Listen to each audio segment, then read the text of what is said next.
सभी भाइयों बहनों के आपके अपने चैनल वाईसीटी बुक्स में एक बार फिर से स्वागत है।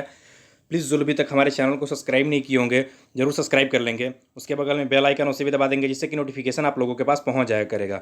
देखिए, मैं डेली करंट अफेयर्स की वीडियोस प्रोवाइड करता हूं। उसी कड़ी में 13 जुलाई के जितने भी करंट क्वेश्चन हैं सारे क्वेश्चन को इसके अंतर्गत कवर किया गया है। साथ में इसकी पीडीएफ भी प्रोवाइड की गई है। अगर आप इसकी पीडीएफ डाउनलोड करना चाहते हैं तो आप हमारे टेलीग्राम ग्रुप से जुड़कर आसानी से इसकी पीडीएफ भी प्राप्त कर सकते हैं। तो चलिए देर ना करते हम लोग आज के सेशन स्टार्ट करते हैं और पहले क्वेश्चन को लेते हैं। पहला क्वेश्चन क्या दिया हुआ है? पहला क्वेश्चन दिया हुआ है कि हाल ही में किसके द्वारा भारतीय भाषाओं में मोबाइल ऐप को विकसित करने के लिए एटीएल ऐप विकसित किया गया है। बहुत ही इंपॉर्टेंट क्वेश्चन है, इस तरह का क्वेश्चन पेपर में देखने को मिलते हैं 100%। तो बात कर रहा है कि हाल ही में किसके द्वारा भारतीय भाषाओं में मोबाइल ऐप को विकसित करने के लिए एटीएल ऐप को विकसित किया गया है। तो इसका राइट आंसर क्या हो जाएगा? इसका राइट आंसर हो जाएगा नीति आयोग। देखिए, ये बहुत ही ज़्यादा इंपॉर्टेंट पॉइंट बन जाता है आजकल, इसलिए कि चाइनीज़ ऐप जब से बैन किया गया है, 59 चाइनीज़ ऐप को क्या कर दिया गया? बैन कर दिया गया है। उसके बाद से हमने क्या देखा कि उसके बाद से हमने देखा कि 89 ऐसे ऐप्स हैं जिस पर क्या किया गया? भारतीय सेना के द्वारा इस पर बैन कर दिया गया, जिसके अंतर्गत फेसबुक व इंस्टाग्राम जैसे भी एप्लीकेशंस थे। ठीक है। इसके बाद हमने क्या देखा कि भारत के जो पीएम नरेंद्र मोदी हैं उनके द्वारा इनोवेशन ऐप इनोवेशन नाम से एक क्या किया गया? एक चैलेंज शुरू किया गया, जिसके अंतर्गत कोई भी ऐसा वीडियो बनाएगा, ऐसा वीडियो एडिटर हो, चाहे फोटो खींचने वाली जो ऐप्स होती हैं या भेजने वाली कोई भी ऐप्स होती हैं, तो इस तरह के ऐप्स की जो सबसे सर्वश्रेष्ठ app over and over India में चुना जाएगा उसको 20 लाख रुपए तक का क्या किया जाएगा? नगद इनाम दिया जाएगा। तो इस तरह से क्या किया गया था कि अभी मिशन को स्टार्ट किया गया। तो इस तरह से बहुत सारी पॉइंट इस समय बन रही हैं एप्लीकेशन से संबंधित। तो भी हम क्या देख रहे हैं कि भारतीय भाषाओं में मोबाइल ऐप को विकसित करने के लिए एटीएल ऐप को विकसित किया गया है। तो किसके द्वारा किया गया है? तो ये नीति आयोग के द्वारा किया गया। अच्छा, ये किसके तहत किया गया? ये भी इंपॉर्टेंट बन जाता है। देखिए, अटल नौचार मिशन के तहत। किसको? अटल नौचार मिशन के तहत स्कूली बच्चों के लिए इसमें क्या किया जाएगा? फ्री निःशुल्क शिक्षा, ऑनलाइन की शिक्षा बताई गई है। इसके अंतर्गत जो इसके अंदर एप्लीकेशन को बनाएगा, इसके अंतर्गत अटल नौचार मिशन के अंतर्गत, ठीक है, एटीएल के अंतर्गत, तो उनको क्या किया जाएगा कि उनको भी नवाजा जाएगा, उनको भी पुरस्कृत किया जाएगा। नीति आयोग की बात करें, इसकी स्थापना कब हुई थी? 2015 में इसकी स्थापना हुई थी। 1 जनवरी 2015 को स्थापना हुई थी। इसका अध्यक्ष आप लोगों को पता ही है कि कौन होता है। अध्यक्ष प्राइम मिनिस्टर होता है, अर्थात पीएम होता है। अब बात कर लें कि हम इसके उपाध्यक्ष फिलहाल में कौन है, तो राजीव कुमार है। कौन है? राजीव कुमार है। और इसके सीईओ कौन है? तो अमिताभ कांत है। ठीक है, ये क्वेश्चन पेपर में पूछे हुए क्वेश्चन है कि इसके उपाध्यक्ष कौन है और इसके सीईओ कौन है। ठीक है, तो यहाँ से जितने भी पॉइंट बने हैं आप लोग जरूर ध्यान दीजिएगा। चलते हैं अगले नंबर क्वेश्चन की तरफ। अगला नंबर क्वेश्चन क्या दिया हुआ है कि हाल ही में किसे हॉकी इंडिया के कार्यवाहक अध्यक्ष के रूप में नियुक्त किया गया है? पूछा जा रहा है कि हॉकी इंडिया के कार्यवाहक अध्यक्ष के रूप में किसे नियुक्त किया गया है। तो इसका राइट आंसर क्या हो जाएगा? इसका राइट आंसर हो जाएगा भी हाल ही में ज्ञानेंद्रो निगोम बाम को। किसको? ज्ञानेंद्र निगोम बाम को अभी क्या किया गया है कि हॉकी इंडिया के कार्यवाहक अध्यक्ष के रूप में नियुक्त किया गया है। अच्छा, हमने तो ये देख लिया कि ज्ञानेंद्र निगोम अभी किसके द्वारा इस्तीफा देने की वजह से इनको नियुक्त किया गया था? तो मोहम्मद मुश्ताक अहमद। किसको? इनके द्वारा क्या किया गया कि अभी इन्होंने अभी अध्यक्ष के पद से इस्तीफा दिया, जिसकी वजह से ज्ञानेंद्र निगोम बाम को क्या किया गया? हॉकी इंडिया का अध्यक्ष चुन दिया गया है। अच्छा, बात करें कि इसको भी हॉकी की जो चीज़ें होती है वो किसके द्वारा संचालित किया जाता है? तो भारतीय हॉकी संघ के द्वारा किया जाता है। किसके द्वारा? इंटरनेशनल हॉकी जो इंडियन हॉकी फेडरेशन जो है उसी के द्वारा क्या किया जाता है? इसकी कार्यवाहक जितनी भी चीज़ें होती हैं उसके द्वारा किया जाता है। इसकी स्थापना कब हुई थी भारतीय हॉकी संघ की? तो 2009 में हुई थी। कब हुई थी? 2009 में हुई थी। अच्छा, बात कर ले कि पुरुष हॉकी टीम के कोच कौन है? तो ग्राहम रीड हैं। कौन है? बहुत ज़्यादा क्वेश्चन, ये भी पूछा हुआ क्वेश्चन है आरआरबी एग्जाम में कि पुरुष हॉकी टीम इंडिया के कौन फिलहाल में कोच हैं? तो ग्राहम रीड हैं। और महिला हॉकी टीम इंडिया के कौन हॉकी कोच हैं? तो फिलहाल में शॉर्ड मॉरिन जो है फिलहाल में अभी कोच बनी हुई हैं। ठीक है, चलते हैं अगले नंबर क्वेश्चन की तरफ। अगला नंबर क्वेश्चन क्या दिया हुआ है? अगला नंबर क्वेश्चन क्या दिया हुआ है कि विश्व भर में हर साल 12 जुलाई को किस दिवस के रूप में मनाया जाता है? देखिए, ये क्वेश्चन अपने आप में बहुत ही ज़्यादा इंपॉर्टेंट पॉइंट बन जाता है और बहुत ही इंपॉर्टेंट क्वेश्चन, क्योंकि इस तरह के क्वेश्चन पेपर में देखने को मिलते हैं। बात कर रहे हैं कि 12 जुलाई को किस दिवस के रूप में मनाया जाता है? तो इसका राइट आंसर क्या हो जाएगा? मलाला दिवस के रूप में मनाया जाता है। आप लोगों ने मलाला यूसुफजई का नाम सुना होगा, जिसमें पाकिस्तान व तालिबानी जो थे उनके द्वारा क्या किया जाता था कि महिलाओं के मतलब शिक्षा पर विद्रोह होने की वजह से क्या किया गया था? इनके द्वारा अभी प्रोटेस्ट किया गया था, साथ में इनके द्वारा क्या किया गया? उसका विरोध किया गया था कि नहीं, हम लोग शिक्षा लेंगे। और इसकी वजह से इनको क्या किया गया था कि नोबेल का पीस पुरस्कार भी इनको सम्मानित किया गया था। आप लोगों को पता होना चाहिए। और ये मात्र अभी 12-13 वर्ष की उम्र में थी तभी ऐसा किया गया था। और इनको 16 वर्ष की जब आयु की थी, याद रख लीजिए कब, जब ये 16 वर्ष की आयु में थी तब इनको सबसे ज़्यादा इंपॉर्टेंट पॉइंट बन जाता है कि किस वर्ष की आयु में इन इस पुरस्कार को चालू किया गया था। तो जब 16 वर्ष की आयु की थी, इनका 16वां जन्मदिन था, कब था? तो 12 जुलाई को, याद रख लीजिएगा, 12 जुलाई 2013 को तभी से इसको स्टार्ट किया गया है। हालांकि इसके मनाने की जो घोषणा की गई थी वो पहले ही कर दी गई थी। कब कर दी गई थी? 10 नवंबर 2012 को ही कर दिया गया था। कब? 10 नवंबर 2012 को ही कर दिया गया था। लेकिन अब इसको मनाया कब से जाता है, किस डेट को मनाया जाता है? 12 जुलाई 2013 को इनके 16वें जन्मदिन से मनाया जाता है। अच्छा, इसको मनाने की घोषणा किसके द्वारा किया गया था? तो जो संयुक्त राष्ट्र है, संयुक्त राष्ट्र के जो महासचिव थे, कौन? वान की मून, उन्हीं के द्वारा इसको मनाने की घोषणा किया गया था। किसके द्वारा? संयुक्त राष्ट्र के महासचिव वान की मून, उन्हीं के द्वारा इसकी घोषणा किया गया था। अच्छा, एक पॉइंट और भी यहाँ पे जान लीजिए, अभी 12 जुलाई को ही एक और भी दिवस मनाया जाता है जो कि अमेरिका दिवस के रूप में मनाया जाता है। अमेरिकी दिवस होता है जो, इसको नाम है सादगी दिवस। क्या? अमेरिका में अंदर मनाया जाता है, जिसका नाम है क्या है? सादगी दिवस, सिंप्लिसिटी डे के रूप में इनको जाना जाता है। और ये डेविड थ्योरी के जन्मदिन पर मनाया जाता है। किसके जन्मदिन पर? डेविड थ्योरी के जन्मदिन पर इसे मनाते हैं हम लोग। ठीक है, चलते हैं अगले नंबर क्वेश्चन की तरफ। अगला नंबर क्वेश्चन क्या दिया भाई कि हाल ही में किस राज्य में प्योर फॉर श्योर अभियान शुरू किया गया है? पूछा जा रहा है कि प्योर फॉर श्योर अभियान किस राज्य में शुरू किया गया है। तो इसका राइट आंसर क्या हो जाएगा? इसका राइट आंसर हो जाएगा राजस्थान में शुरू किया गया है। अच्छा, नाम से थोड़ा सा तो आप लोगों को कन्फर्म हो ही जा रहा होगा कि चीज़ें क्या बताने वाले हैं। देखिए, प्योर फॉर श्योर मतलब, कहने का मतलब, कोई भी चीज़ जब प्योर होती हैं तभी उस पर शो किया जाता है कि हाँ ये सही है। तो अभी 8 जुलाई से, याद रख लीजिए कितनी तारीख से, 8 जुलाई से 14 जुलाई तक एक अभियान स्टार्ट किया गया, जिसके अंतर्गत जितनी भी मिल्क से संबंधित जो भी चीज़ें होती हैं या मिल्क होती है उस पर क्या किया जाएगा? उनकी फूड टेस्टिंग किया जाएगा। फूड टेस्टिंग लैब के अंदर ले जाया जाएगा और उनकी गुणवत्ता की क्या किया जाएगी? जांच किया जाएगा। तो कहाँ पे किया जाएगा? तो राजस्थान में किया जाएगा। और इसको किसके द्वारा शुरू किया गया है? तो वहाँ के जो फिलहाल में अभी सीएम है अशोक गहलोत, उन्हीं के द्वारा इसकी घोषणा किया गया। बात करें राजस्थान की तो कैपिटल जयपुर है, जिसे पिंक सिटी के नाम से जानते हैं। सीएम कौन है? अशोक गहलोत हैं।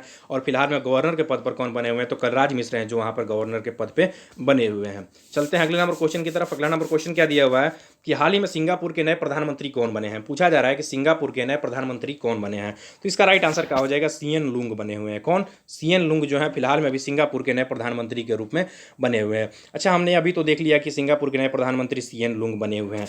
अच्छा, यहाँ से हम लोग पहले पॉइंट को भी देखे तो लाजर चकवेरा, लाजर चकवेरा को ही अभी कुछ दिन पहले ही, जो लोग हमारे पीछे की वीडियोस देखे उनको पता होगा कि इनको मालावी का राष्ट्रपति चुना गया था। कहाँ का? मालावी का राष्ट्रपति के रूप में इनको चुना गया था। साथ में बात कर ले कि हम माइकल मार्टिन की अगर हम बात कर ले तो माइकल मार्टिन को भी आयरलैंड का, किसका? आयरलैंड का इनको प्रधानमंत्री के रूप में इनको चुना गया था।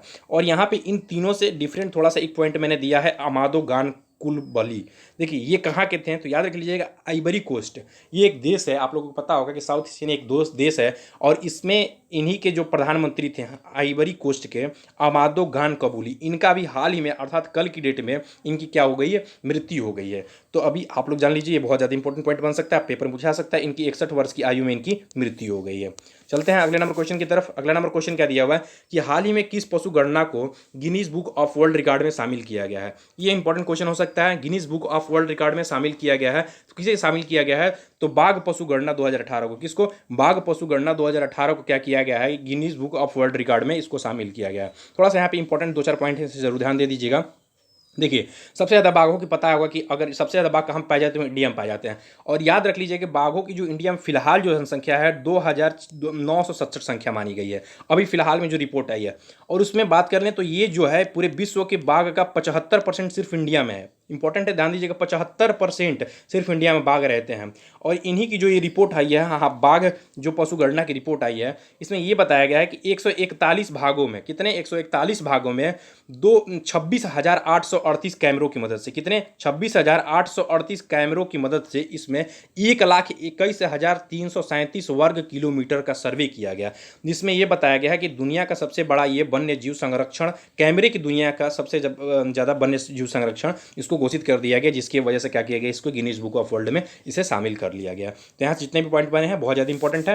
चलते हैं अगले नंबर क्वेश्चन की तरफ। अगला नंबर क्वेश्चन क्या दिया हुआ है कि हाल ही में भारत ने किस राज्य में पहली राज्य स्तरीय ई लोक अदालत शुरू किया है? बहुत इंपॉर्टेंट क्वेश्चन है। देखिए, अभी जितने ही पता है कि कोविड-19 की वजह से बहुत चीज़ों की जो है उसकी वर्चुअल मीटिंग वगैरह जो भी चीज़ें होती है, कॉन्फ्रेंस वगैरह हो रही है, चाहे क्लासेस वगैरह भी जो हो रही है, सब के जरिए वीडियो माध्यम से की जा रही है। उसी तरह से अब क्या किया जाएगा? ई लोक अदालत कहने का मतलब है कि अब क्या किया जाएगा? जो भी अब वीडियो कॉन्फ्रेंसिंग के जरिए अब अदालतों की भी सुनवाई की जाएगी। और कहाँ पर किया जाएगा? तो ये छत्तीसगढ़ के अंदर किया जाएगा। छत्तीसगढ़ के जो फिलहाल में वहाँ पर अभी मुख्य न्यायाधीश हैं कौन है, PR रामाचंद्रन, उन्हीं के द्वारा इसका उद्घाटन किया गया है और उन्हीं के द्वारा कहा गया है कि अब ई लोक अदालत वहाँ पर होगा और वहाँ पर जो भी सुनवाई होगी अब वीडियो कॉन्फ्रेंसिंग के जरिए किया जाएगा। बात कर ले छत्तीसगढ़ की, तो कैपिटल क्या है, रायपुर है, गवर्नर कौन है, अनुसुईया उइके हैं, CM कौन है, भूपेश बघेल हैं। ठीक है, चलते हैं अगले नंबर क्वेश्चन की तरफ। अगला नंबर क्वेश्चन क्या दिया हुआ है कि हाल ही में किसे लग्जरी राइड का ब्रांड एम्बेसडर चुना गया है।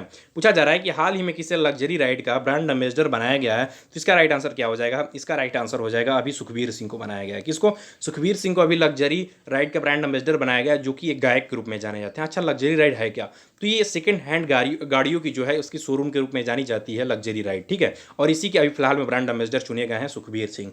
अच्छा, हमने कल ही एक पॉइंट पढ़ा था, कल परसों में ही, कि सैफ अली खान व करीना कपूर खान को क्या किया गया था कुछ दिन पहले ही, वेंकटेश ग्रुप का, किसका, वेंकटेश ग्रुप का क्या किया गया था कि इनको अभी ब्रांड एम्बेसडर चुना गया था, इन दोनों लोग को। तो इसका राइट आंसर क्या था, उपयुक्त तो दोनों था। ठीक है, चलते हैं अगले नंबर क्वेश्चन की तरफ। अगला नंबर क्वेश्चन क्या दिया हुआ है, अगला नंबर क्वेश्चन दिया हुआ है कि हाल ही में दलाई लामा की आत्मकथा किसने लिखी है। पूछा जा रहा है कि दलाई लामा की आत्मकथा किसके द्वारा लिखी गई है, तो इसका राइट आंसर क्या हो जाएगा, इसका राइट आंसर हो जाएगा भी हाल ही में किसके द्वारा, तेंजिंग गे तिथांग।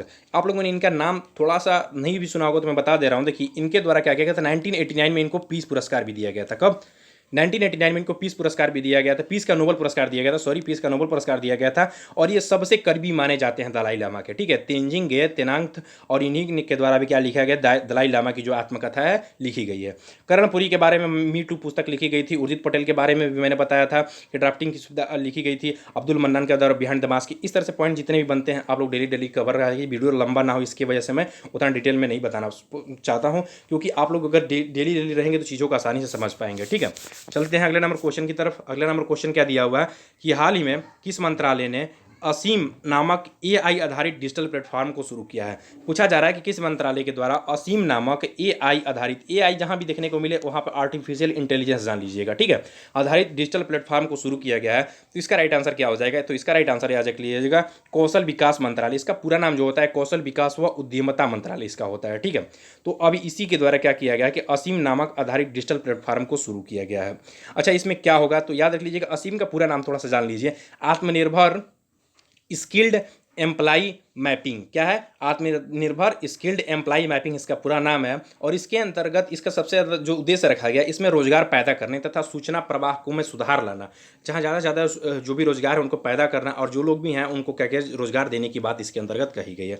अच्छा, कौशल विकास मंत्रालय अर्थात कौशल विकास एवं उद्यमिता मंत्रालय के फिलहाल में अभी मंत्री कौन है, तो महेंद्र नाथ पांडेय। कौन है, महेंद्र नाथ पांडेय जो है फिलहाल में इसके मंत्री के रूप में बने हुए हैं। ठीक है, चलते हैं कुछ अदर पॉइंट के बारे में डिस्कस कर लेते हैं। अदर पॉइंट क्या दिया हुआ है कि हाल ही में आई रिपोर्ट के अनुसार सबसे ज़्यादा अफीम ईरान देश में जब्त किया गया है। पूछा जा रहा है कि हाल ही में आई रिपोर्ट के अनुसार सबसे ज़्यादा अफीम कहाँ पे जब्त किया गया है, तो इसका राइट आंसर क्या होगा कि अभी ईरान में जब्त किया गया है। ठीक है, मतलब इसमें ब्लैक अफीम की बात कर रहा है। हालांकि अफीम तो कई जगह उत्पादन किया जा रहा है जिसका यूज़ भी किया जाता है, लेकिन अभी जो अफीम जो है वो सबसे ज़्यादा ब्लैक में पाई गई है वो ईरान में पाई गई। दूसरे नंबर पर जो पाई गई वो अफगानिस्तान में पाई गई। तीसरे नंबर की बात कर ले तो पाकिस्तान में पाई गई, और चौथे नंबर पर हमारा इंडिया है, समझ लीजिए। ठीक है, चलते हैं अगले नंबर क्वेश्चन की तरफ। अगले नंबर पॉइंट क्या दिया हुआ है कि हाल ही में आई फोर्ब्स रियल टाइम बिलियनर्स में मुकेश अंबानी 7वें स्थान पर पहुंच गए हैं। पूछा जा रहा है कि फोर्ब्स रियल टाइम्स बिलियनर्स में कौन से स्थान पर मुकेश अंबानी पहुंच गए हैं, तो 7वें स्थान पर पहुंच गए हैं। देखिए, इसके पहले भी कुछ दिन पहले जो फोर्ब्स की सूची आई थी उसमें 17 नंबर पर थे। 17 नंबर से फिर इनके द्वारा क्या किया, लहरी पेज को पछाड़कर टॉप 10 में ये आ गए और ये 9वें नंबर पर आ गए। लेकिन फिर से अभी फोर्ब्स की जो सूची आई उसमें 7वें नंबर पर पहुंच गए हैं। ठीक है, तो दिन प्रतिदिन इनकी जो स्थिति है उसमें सुधार काफ़ी ज़्यादा देखने को मिल रहा है। ठीक है, चलते हैं अगले नंबर पॉइंट की तरफ। अगला नंबर पॉइंट क्या दिया हुआ है कि हाल ही में मास्टर कार्ड ने MSME उद्योगों को बढ़ावा देने के लिए 250 करोड़ रुपए प्रदान किए हैं। MSME की बात आप लोग समझ सकते हैं, लघु एवं सूक्ष्म उद्योग जिसके अंतर्गत आते हैं उसको हम MSME के रूप में जानते हैं। तो मास्टर कार्ड ने क्या किया कि इसके में सुधार लाने के लिए 250 करोड़ रुपये प्रदान किए हैं। देखिए, इसके आंसर की प्रोवाइड की, अगर आप इसकी PDF डाउनलोड करना चाहते हैं तो हमारे टेलीग्राम ग्रुप से जुड़कर आसानी से इसकी PDF भी प्राप्त कर सकते हैं। तो मैक्सिमम लोग हमारे चैनल से जुड़िए, चैनल को सब्सक्राइब कीजिए, और वीडियो अच्छा लगे तो लाइक जरूर कीजिएगा। हमारे दोस्तों, बता दूं आप लोगों के लिए कि YCT आप लोगों के लिए हर प्रकार की बुक्स अवेलेबल कराती है। अगर किसी प्रकार की बुक्स को खरीदना चाहते हैं तो YCT का ऑफिशियल साइट पर जाइए, लिंक में डिस्क्रिप्शन में नंबर भी दिया हुआ है, वहाँ पे भी जाकर आप इसकी जानकारी प्राप्त कर सकते हैं। साथ में आप बुक्स को खरीद भी सकते हैं, तो वहाँ पे नंबर दिया हुआ है, वहाँ पर आप घर पर डिलीवरी करवा सकते हैं अपनी बुकों को। तो वहाँ की जानकारी शेयर कीजिए एक दूसरे से, और उसके बाद से अपने दोस्तों में भी इस वीडियोज़ को शेयर कीजिए जिससे उन सब लोगों के बाद भी ये बात पहुँच सके। ठीक है, तो लाइक जरूर कीजिएगा। थैंक यू दोस्तों, थैंक यू।